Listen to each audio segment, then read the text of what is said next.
Who were the Polynesian Wayfinders?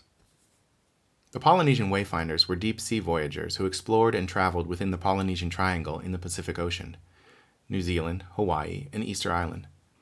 This was the last part of the Earth to be settled, and they settled it by getting into voyaging canoes. The master navigators leading the canoe were called Wayfinders. They were a specifically trained people with a knowledge of voyaging passed down through families. It took a lot of time and training to become a master navigator.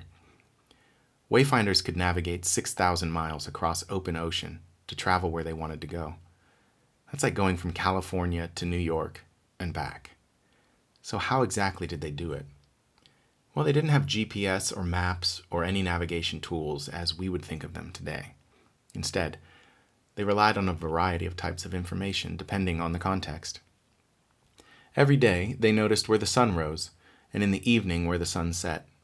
At night, they looked to the stars, observing where on the horizon they rose and where they set. At many points during the voyage, storms would come along and cloud the stars. But they still didn't panic.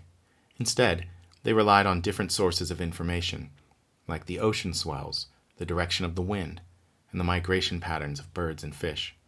They knew how to read all of these too, but it meant they could only take cat naps a few hours at a time. They had to stay constantly alert and aware of their surroundings, always tracking where they were relative to where they came from. They kept all these calculations in their head, never needing to write them down. This is why they could say they were never lost.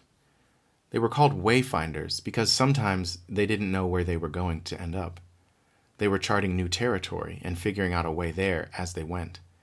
But even when they had a specific goal in mind, they were flexible in how they got there. They were confident, highly capable navigators, knowing that there were many, many paths to the same destination.